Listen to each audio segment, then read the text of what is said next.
जालौन से खबर है, जहां योगी सरकार की जीरो टॉलरेंस नीति को जालौन के जिम्मेदार अधिकारी ही पलीता लगा रहे हैं। जनपद के तरीबुल्ला और सिमरा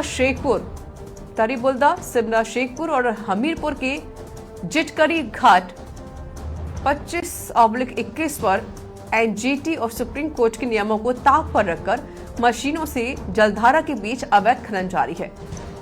तरीबुल्दा में A&R इंफ्रा फर्म द्वारा वन विभाग की संरक्षित जमीन को छलनी किया जा रहा है, जिससे स्थानीय जल संकट गहरा गया है।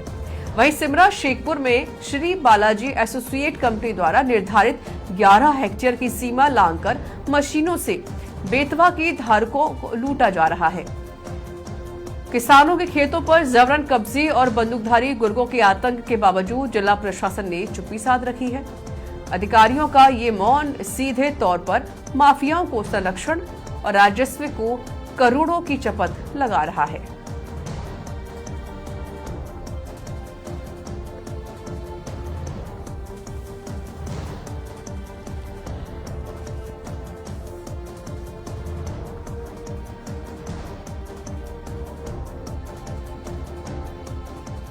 संवाददाता विक्की प्रजापत जुड़ गई है फोन लाइन पर जानकारी विस्तार से देने के लिए। विक्की, जानकारी दीजिए पूरे मामले को लेकर। देखिए, जालौन में इस वक्त योगी सरकार की जीरो टॉलरेंस नीति को खुद जिले में जिम्मेदार अधिकारी पलीदा लगा रहे हैं। यहाँ मोरंग खनन का काला कारोबार इस कदर हावी है कि एनजीटी और सुप्रीम कोर्ट के नियमों को सरेआम धज्जियां उड़ाई जा रही है। आपको बता दें कि कालपी तहसील का जो तरीबुल्ला घाट है और सिमरा शेखपुर द्वारा अवैध गतिविधियों के मुख्य गढ़ बन चुके हैं।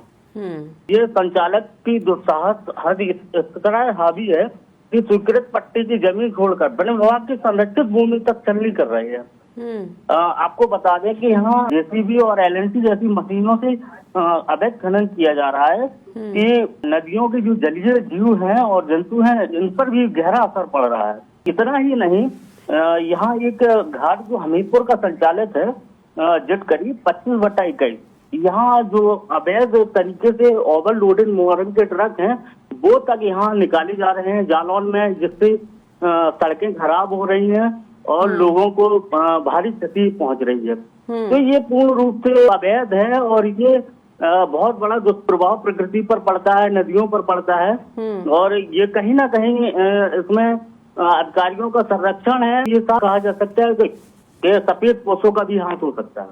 बिल्कुल, लेकिन ये जो माफिया है कौन है, क्या इनमें कोई कार्रवाई नहीं की जा रही, और जो अधिकारी है जिनकी जिम्मेदारी बनती है वो कहाँ पर बैठे हुए हैं और क्यों वो मौन है? विक्की, देखिए, आपको बता दें कि ये खनन का जो मामला होता है ये सीधा राजस्व से जुड़ा होता है।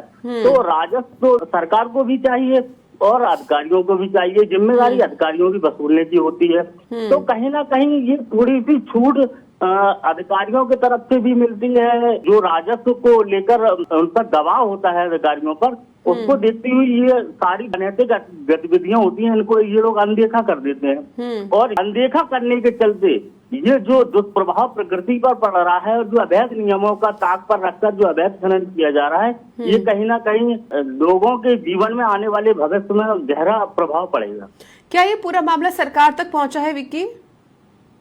जी बिल्कुल, ये अवैध खनन जो होता है ये तो हमेशा से होता आया है, लेकिन योगी सरकार को देखते हुए कहा गया था कि शुरुआत में बहुत कड़ाई की गई थी। यहाँ पर मोदी जी ने एक रैली भी की थी सरकार बनने से पहले कि यहाँ ड्रोन कैमरे से निगरानी की जाएगी, लेकिन फिर भी उस पर वो पाबंदी नहीं हो पाई है जो होनी चाहिए थी। जाहिर सी बात है विक्की, और आप जिस तरीके से जानकारी दे रहे हैं कि पहले से ही इस तरीके से खनन यहाँ पर हो रहा है, लेकिन जो उच्च अधिकारी है ना वो इस ओर ध्यान दे रहे हैं और ना ही सरकार इस ओर ध्यान दे रही है। शुक्रिया आपका विक्की विस्तार से जानकारी देने के लिए। जी, थैंक यू।